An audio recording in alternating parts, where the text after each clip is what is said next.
Muy buenos días. Para la tranquilidad de Miquel, la presentación es solo de 5 slides, así que a efectos de consultor no es demasiado gravoso. Buenos días, Javier. Muchísimas gracias. Enhorabuena por la iniciativa y realmente un placer y un honor estar aquí, ¿no? Yo creo que estamos en un momento, y se ha dicho ya, donde creo que debemos de acostumbrarnos en este momento del ciclo a aprender a estar cómodos en lo incómodo, porque vienen momentos incómodos, vienen momentos de, como ha comentado Miquel, de la época de cometer los grandes errores, de estar atentos, de seguir la tendencia. Lo vimos en el ciclo pasado, entidades entrando en el último momento en el sector inmobiliario y mal. Y creo que ahora más que nunca es cuando hay que sentirse incómodo. La comodidad paraliza, la comodidad te hace sentirte bien en el sofá, no te hace mejorar, es un momento de parálisis mental, ¿no? Y la incomodidad pues es un estado un poco más de inquietud, un poco más de sangre en las venas y de estar atento a los riesgos que nos pueden venir, ¿no? Son 35 años de mercado hipotecario los que hemos vivido ya, 35 años del sector de la tasación también, y Sociedad de Tasación, que fue la primera en registrarse en el Banco de España, también cumple su 35 aniversario. Profundizando en la pregunta que ha hecho Juan Antonio, si estamos ante un sector nuevo, yo diría que por la parte del sector de la tasación sí que me parece que hay grandes novedades. Entradas de fondos de capital riesgo, lo que augura una consolidación del sector. Parece que no tiene mucho sentido que haya 37 sociedades de tasación registradas en el Banco de España y una docena de entidades financieras. Parece que es complicado. Mayor profesionalización, una asociación del sector, la EV, que está apostando por la autorregulación. Es decir, que no se ha visto que el BOE y las circulares del Banco de España son necesarias, pero no son suficientes para evitar burbujas. Y la condición absolutamente suficiente es que las sociedades de tasación nos autorregulemos y que pongamos estándares, como se están poniendo en el mercado, de un nivel superior al que la propia legislación impone. Estamos viendo iniciativas de transparencia dentro del sector, como el panel de precios, donde entidades que están aquí, como Euroval, TINSA y Sociedad de Tasación, junto con Catastro, INE, Fomento, Notario, registradores y un montón de asociaciones que apoyan, Asprima, SIMA, Planner, estamos poniendo a disposición del público los precios de la vivienda que cada uno publicamos, explicando nombres y apellidos de la estadística y explicando la métrica que se publica, ¿no? Por cierto, el 23 de febrero se organiza por este panel de precios de vivienda un evento al que están todos ustedes invitados, donde hemos invitado a expertos, analistas del sector, a que hablen. No vamos a hablar nosotros, van a hablar analistas, los usuarios de las estadísticas del precio de la vivienda, que nos digan qué es lo que tenemos que mejorar para fomentar la transparencia, para mejorar los códigos de ética a la hora de promover este tipo de iniciativas, ¿no? El precio de la vivienda, y esta es la serie, es la nuestra y evidentemente es la que tengo que poner. Hay más, pero esta es la que tiene 35 años y la traigo hoy porque es el precio medio de la vivienda nueva, que es la que sin duda, desde nuestro punto de vista, no solo marca los ciclos y la tendencia histórica, tienen en barras los incrementos anuales y en la línea azul los valores observados, los valores absolutos. Recuerdo que no son tasaciones, son exclusivamente, es un estudio de mercado que hacemos 2 veces al año, en enero y en julio, en el que barremos las diferentes promociones que se están ofertando, vivienda ofertada en vivienda nueva, y hacemos un estudio de mercado de precios de cierre de vivienda nueva. No son, insisto, tasaciones. En esa serie, en esos 35 años, pues creemos que da bastantes pistas, sobre todo incrementos y decrementos, a la valoración que posteriormente se hace del suelo. El precio del suelo depende del precio de la vivienda y no al revés. Yo creo que hay algo de confusión al respecto. pero cualquier promotor que valora un suelo, valora a la hora de hacer una promoción o construir una promoción o no, si tiene el suelo en función de la proyección del precio de la vivienda, analiza si cree que lo puede vender a ese precio y qué margen va a obtener a unos costes determinados. Si no tiene el suelo, hace un cash flow, un valor actual neto del descuento de flujos de lo que cree que puede obtener entre ventas y gastos, lo descuenta a la tasa de riesgo que considera que es adecuada y obtiene un valor actual neto que es el valor del suelo. En cualquier caso, siempre el valor de la vivienda y la proyección del valor de la vivienda es un input para el cálculo del valor del suelo. El suelo, para no iniciados de entidades financieras que veo por aquí, pues ya lo conocen perfectamente, pero solo hay dos tipos de suelos a la hora de valorarlos por parte efectos de mercado hipotecario, efectos de obtener una hipoteca sobre él. Nivel 1, que es un suelo finalista, un suelo ordenado, de acuerdo con la última circular del Banco de España, la 4/2017, que hace referencia a la CIRBE, la 1/2013, donde define suelo ordenado, suelo con plan parcial aprobado, básicamente. Todo lo demás, por comparación, a rústico. Y no es el caso, todavía hay suelos que están valorados con expectativas cuando probablemente deban ser rústicos. Yo creo que esa es una materia prima, se ha comentado anteriormente, que en el traspaso de carteras de entidades financieras a fondos va a aparecer, y ahí hay suelo en desarrollo, mucho suelo, que o se pone a precio o realmente va a ser muy complicado desarrollar, ¿no? Desde luego con algunas valoraciones de las que arrastraban del pasado va a ser ciertamente complicado, ¿no? Cuanto al ciclo, pues vamos a jugar un poquito a la bola de cristal, ¿no? Porque eso también es esencial para el suelo. La primera parte de la curva, la que ven hasta el año 2006, es una curva publicada por el Banco de España ese año, donde calculaba la desviación entre el precio observado y el precio que los fundamentales explican en el precio de la vivienda. Los fundamentales, básicamente, para personas que quieran tener un modelo de andar por casa, son el PIB, las afiliaciones a Seguridad Social y los tipos de interés. Con esas tres variables, prácticamente a nivel nacional se puede modelizar sin mayor problema el precio de la vivienda. Cuando la curva está por encima de la línea del 0%, quiere decir que hay sobrevaloración de precios en el mercado. Es decir, el mercado está pagando por la vivienda más que lo que los fundamentales explican. Y cuando está por debajo es lo contrario. El precio de la vivienda está en momento de crisis y se está pagando menos que los fundamentales explicarían. Lo curioso de esta curva, que utilizo a menudo, es que los ciclos son de 8 años exactamente. Desde el 87, el corte en el eje de las abscisas es 87, 95 y 2003. Y en esos periodos son 8 años en cada uno de los cortes, ¿no? Yo lo que he hecho, lo que proponemos es un juego, una estimación, decir, bueno, vamos a ver qué hubiera pasado si en el 2006 alguien hubiera proyectado esa curva jugando a los más 8, ¿no? Poniendo 8 años en cada corte, ¿no? Bueno, pues hubiera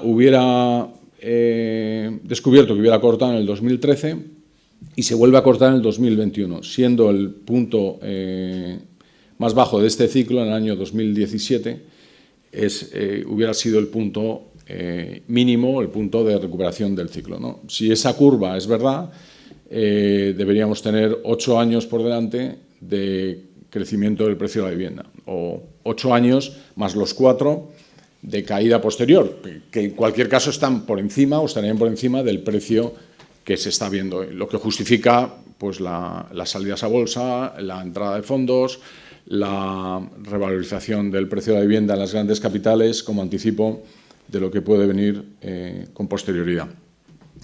Un incremento del precio de la vivienda, y ya entrando de lleno en el suelo, de un porcentaje se multiplica X, se multiplica por 1,5 o 2 cuando se va a suelo. Estamos viendo ejemplos en Madrid del año 2016 frente al 2017, de incrementos del 4 o 5% del precio de la vivienda, de 2.950 euros a 3.100 euros metro cuadrado, y el precio del suelo ha pasado de 1.200 a 1.500 en el mismo periodo de tiempo. Y esto no solo complica la compra del suelo, sino que se va a unos niveles de repercusiones. Con este nivel de repercusión, que es un dato real del año 2017, estamos ya en repercusiones del 47-48%, que ya adelantan en Madrid y Barcelona un recalentamiento del mercado del suelo importantísimo, porque ese porcentaje, es decir, que solo un 5% de incremento del precio de la vivienda ya en repercusión, pasemos del 40%, que ya es alto, al 50%, realmente es para hacérselo mirar. Y es realmente el que tenga suelo disponible o suelo en desarrollo con los últimos estadios, pues es la verdad que tiene en estos momentos un tesoro, ¿no? Si a eso le unimos la parálisis en la aprobación de nuevos espacios y nuevos desarrollos, como estamos viendo estos últimos días, pues realmente no hace falta ir a Harvard para entender lo incómodos que vamos a estar en los próximos años, ¿no? Es realmente una reflexión y es bueno sentirse incómodo porque sintiéndonos incómodos estaremos atentos. Si pensamos que todo va bien y nos vamos a lo que llaman los periodistas el mainstream, que si no estás hablando del mainstream no sales, pues creo que sería una mala praxis.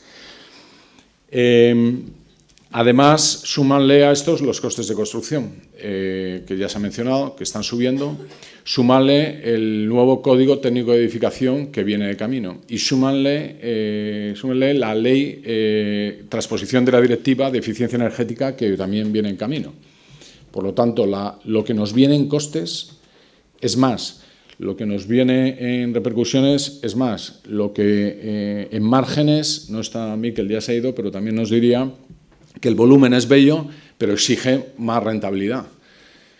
Pues la verdad que se acercan tiempos de grandes velocidades y algún vértigo que deberíamos ser capaces de gestionar adecuadamente.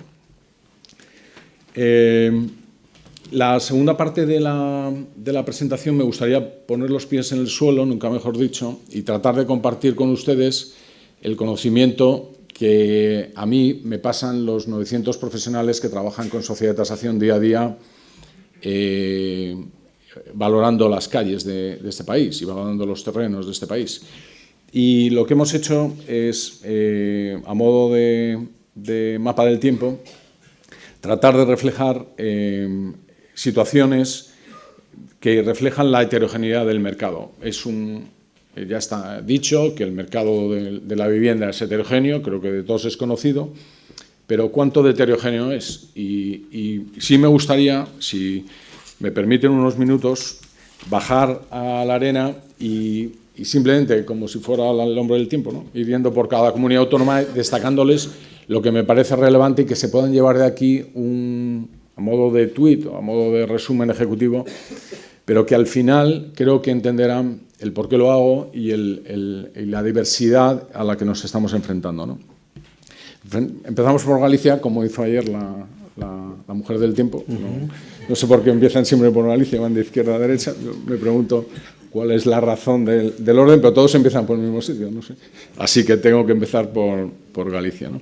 Una situación estable donde empieza a verse movimiento en ciudades como Santiago, Coruña y Vigo. Hablo de suelo, no estoy hablando de vivienda. El color del fondo del mapa sí les da los incrementos mayores o menores del precio de la vivienda, pero lo que son las nubes, los nubarrones, las lluvias y los rayos está todo relacionado con el mercado del suelo. Menos activo Orense y todavía menos activo Lugo, donde todavía hay bolsa de vivienda procedente del ciclo anterior. Hay actuaciones puntuales en trama urbana, en núcleos de población importantes y planeamiento parado en Barreiros, Vigo y Orense. Bueno, pues a lo mejor nunca han oído hablar de Barreiros en concreto, pues que sepan que en estas tres localidades el incidencia en color rojo es plan urbanística e incidencia urbanística de plan general. En verde sería plan parcial.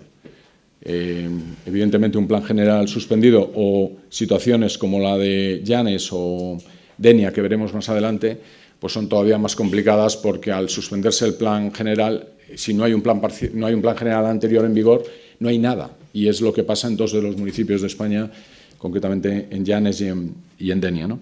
En Asturias, una situación bastante parecida a la de Galicia, escaso movimiento en cuanto a operaciones de suelo, algunos repuntes en promociones, bastantes puntuales todavía. La situación se está mejorando en los alrededores de Oviedo y Gijón, pero Gijón, pues preocupados con la situación del plan general suspendido que está desde hace varios años.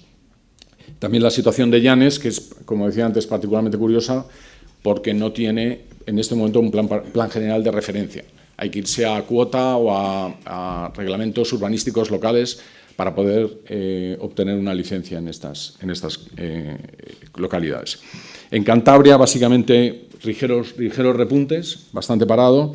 Sigue habiendo suelo vacante, obras paradas y normalmente en zonas semicosteras, ¿no?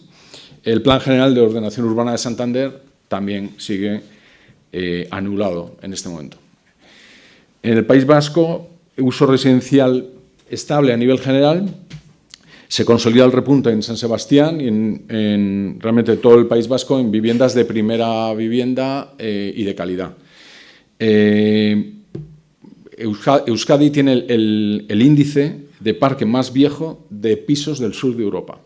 Y los planes y los desarrollos que esperamos ver en el País Vasco están más desarrollados o más enfocados a la rehabilitación y a la regeneración urbana que a los nuevos desarrollos, pero de todo habrá, ¿no?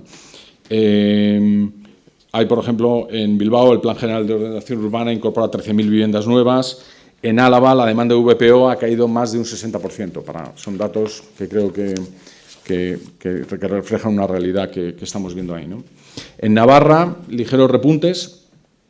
En valores, en el norte, saben que Navarra norte y sur evoluciona de forma muy diferente.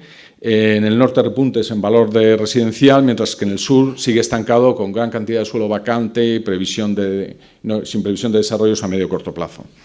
Hay un par de planes en Navarra, el Galat Plan Donapea, de 4.300 viviendas, que transcurre en stand-by, sigue parado. Y también está el PESIS del tren de alta velocidad, en el que se incorporan 9.000 viviendas, que está bajo revisión o reconsideración, adecuándolo a la demanda actual, ¿no? Podría adaptarse, ¿no?, a la situación actual. En La Rioja, muy estable, valores estables, con ligeros repuntos casi inapreciables. En el suelo sigue habiendo suelo vacante y obras paradas en los alrededores de Logroño. Estamos en el año 2018. Simplemente para recordar. Aragón, uso residencial, valores estables con ligeros repuntes. Comienzan a verse nuevas construcciones, no en VPO, sí en libres, y gran cantidad de suelo vacante que no se desarrolla ni se esperará desarrollos a corto o medio plazo, por ejemplo, Arcosur. Segunda residencia de montaña, si se está viendo algo. Esto consolidado y realmente en el barrio de Arcosur, para que tengan una idea, estaba previsto albergar 22.000 viviendas, de las cuales no hay ni 3.000 construidas en este momento, ¿no? Para que vean también zonas donde llueve un poquito, ¿no? Los principales desarrollos están en el entorno del pabellón del puerto de Venecia. En Castilla y León apenas hay actividad en cuanto a operaciones de suelo. El repunte de actividad de promotores se centra en zonas de centro y consolidadas de las principales ciudades, fundamentalmente León, Valladolid. Por supuesto, vivienda reposición, y empieza un ligero repunte del precio en residencial y, desde luego, segunda vivienda no está. En Comunidad Valenciana continúa el repunte de promociones nuevas en Valencia Capital, fundamentalmente. En Castellón, alguna promoción nueva. En Alicante y Murcia, una tónica general, si bien con apreciación de la vivienda en algunos casos, signos de estabilización y de liquidación de stock existente, principalmente en las principales capitales por actuación directa de las entidades financieras. Respecto a alertas urbanísticas, Castellón se aprobó recientemente el Plan General Estructural por parte del Ayuntamiento. Peñíscola no se ha aprobado el nuevo Plan General por lo que ahora está vigente el anterior. En Denia se han quedado sin planeamiento, todos los planes anulados, ¿no? Concretamente, tenemos una incidencia urbanística también que ven con línea amarilla toda la costa de la Comunidad Valenciana, Pestivel, que es un plan que proyecta proteger 500 metros desde la línea de costa el que tenga plan parcial aprobado o tenga un terreno en plan parcial aprobado puede seguir adelante, pero pendiente de desarrollo, pues ya hay otra interrogación en las valoraciones de esos suelos que complican las recuperaciones y las expectativas. En Murcia se mantiene la situación de estancamiento con importantes bolsas de suelo vacantes, sin aparente signos de recuperación, y las incidencias urbanísticas en Murcia y Cartagena. En Baleares se consolida el incremento de la demanda y subida de precios, sobre todo Palma de Mallorca está en fase muy alcista. Menorca también. En Ibiza, en cambio, parece que ya ha girado un poquito la temperatura y que empiezan a verse algún estancamiento o dificultad de ventas de algunas promociones. Se mantiene alerta urbanística en Ibiza capital como principal incidencia y el proceso de autorización de promociones complicado. En Cataluña, a pesar de la situación política que conocemos todos, la inercia del mercado inmobiliario es muy grande. No es el precio de la vivienda el mejor indicador para calificar una crisis política. Yo no iría por ahí. Me parece que el precio de la vivienda, ya lo vimos en la crisis del 2007, cuando se cerraron los mercados, no llegó al precio, las estadísticas privadas y públicas del precio de la vivienda no llegó hasta finales del 2008.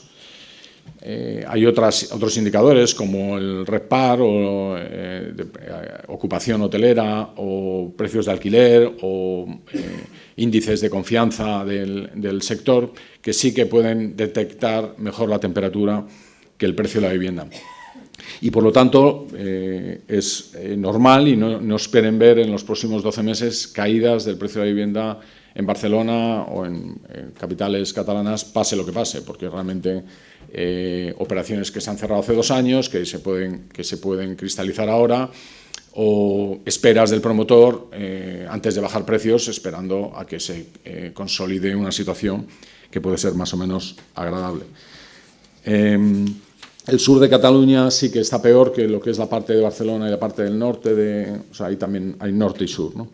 En Madrid, buena actividad, se destacan los suelos, evidentemente las subastas que se han comentado ya anteriormente, la reactivación de la programación de Castellana, vamos a ver si se consolida, un proyecto importantísimo para este país, pero ciertamente con el plan director que hemos visto recientemente, pues la verdad que nos empiezan a surgir dudas. Sí que hay adquisición ya de terrenos, es un hecho ya, adquisición de terrenos con gestión urbanística pendiente en la zona de Torrejón, en la zona sur de Madrid, que probablemente, como ya se ha comentado anteriormente, marca tendencia, ¿no? Y Valdebebas se ha aprobado la reparcelación económica para todo este ámbito, que es una muy buena noticia, como todos ustedes conocen. En Andalucía la situación se mantiene en líneas generales bastante estable. Incremento de la actividad inmobiliaria en Sevilla, también en Málaga, toda la Costa del Sol y algo en Granada capital, aunque han suelos muy finalistas, pero muy poquito. Curioso el incremento de la Costa del Sol y curioso que pasa en Marbella, la suspensión del plan general de Marbella afecta a toda la Costa del Sol. La falta de suelo en Marbella y el interés de inversores o de compradores de segunda o primera vivienda para residir allí en Marbella, complica y hace subir el precio de todas las zonas de influencia. Y esto es algo que los políticos y los reguladores deberían entender, que cualquier incidencia urbanística o retraso en el desarrollo de suelos lo que hace es activar o catalizar el precio de la vivienda y el precio de los suelos disponibles. Y son un caso más de preocupación a la hora de valorar estas expectativas, ¿no? En Castilla-La Mancha, muy parado, situación de estabilidad, poca actividad. Como aspecto significativo, el incremento de actividad quizás logística en la zona de la Sagra, en Toledo, alrededor de la A42, por los anuncios de algún operador logístico que sigue por allí, y el Toledo, también el plan general suspendido. Extremadura, estabilidad, no hay iniciativas de construcción para un mercado mantenido, se mantiene la bolsa de suelo vacante fundamentalmente en Badajoz. Y acabamos con Canarias, donde se mantiene actualizaciones, las revisiones, digamos, que hemos visto, la tendencia que hemos visto en otras zonas, prácticamente plana, sin haber aún dar salida al stock existente de la crisis anterior y sin grandes operaciones de mercado con estabilidad. Eso sí, se ha levantado la moratoria turística, que puede dar cierta tranquilidad. En definitiva, un ciclo, un mapa del tiempo con luces y sombras que yo creo que nos pone, como decía al principio, los pies en el suelo, y que espero que les haya permitido llevarse una imagen fiel de lo que es España en el año 2018. Muchísimas gracias. Muchas gracias, Juan. Muchas gracias. Cuando veamos el telediario luego no evitaremos superponer tu mapa del tiempo. ¿Tenemos alguna pregunta? Bueno, pues entonces empiezo yo directamente. ¿Estáis detectando zonas de calentamiento del mercado que, hombre, no para hablar de burbuja, ni porque estas cosas hay que medir mucho también las expresiones, pero sí que veáis que en el medio plazo pueden llegar a poner en peligro a proyectos que se puedan empezar a emprender? A ver, estamos hablando, yo creo que llevamos casi hora y media, 2 horas hablando del mercado de la oferta y nada se ha dicho todavía de la demanda, ¿no? que es esencial, ¿no? Y yo creo que la demanda en este ciclo manda y me parece que es la que va a llevarnos, igual que en el ciclo anterior fue un ciclo de oferta, una burbuja de oferta. En este caso, yo creo que vamos a tener que seguir muy atentos a la demanda de vivienda, porque el perfil está cambiando, la polarización de ciudades versus capitales pequeñas de provincia también se está modificando. La entrada de inversores, la entrada de plataformas para alquiler está cambiando el porcentaje de vivienda, y el porcentaje de vivienda en propiedad que teníamos históricamente en España por encima del 80% está claro que no va a mantenerse. Cierto es que hemos pasado estos 35 años que hemos hablado de un parque de viviendas de 14 millones a 25 millones de viviendas, ¿no? Que se dice pronto, ¿no? Con lo cual esta generación que viene ahora no solo tienen otros principios más o valores más intangibles que tangibles, y además es que van a heredar 1 o 2 casas.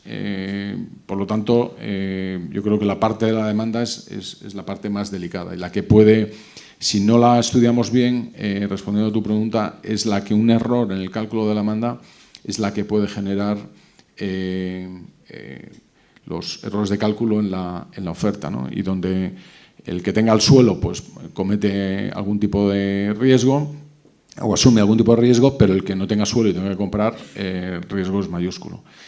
Tenemos además, yo creo que nos hemos quedado un poco con el sketch que parece que en el sector inmobiliario la única causa de crisis o de riesgo es la burbuja. Y la burbuja es una de ellas, que nos ha pasado, y entonces como la hemos incorporado en nuestro ADN, pues parece que es lo único que nos puede pasar. Pero hay otras muchas crisis asociadas al sector inmobiliario, de las que se hablan menos, como comentábamos anteriormente, algunas de ellas, ¿no? El riesgo regulatorio, el tema de los costes de construcción, la imposibilidad de acabar promociones, la gentrificación, el echar a gente. A lo mejor estamos construyendo donde la gente no quiere vivir. Y la gente quiere vivir de alquiler, la nueva generación quiere vivir de alquiler, pero en el centro de las ciudades. A lo mejor no están dispuestos a generar un hogar tradicional de pareja con hijos, colegios y pista de pádel al que estamos acostumbrados anteriormente, ¿no? Entonces hay más riesgos de los que había anteriormente, y yo creo que ese es el oficio del promotor, que yo creo que es un oficio, es donde tiene que estar centrado, ¿no?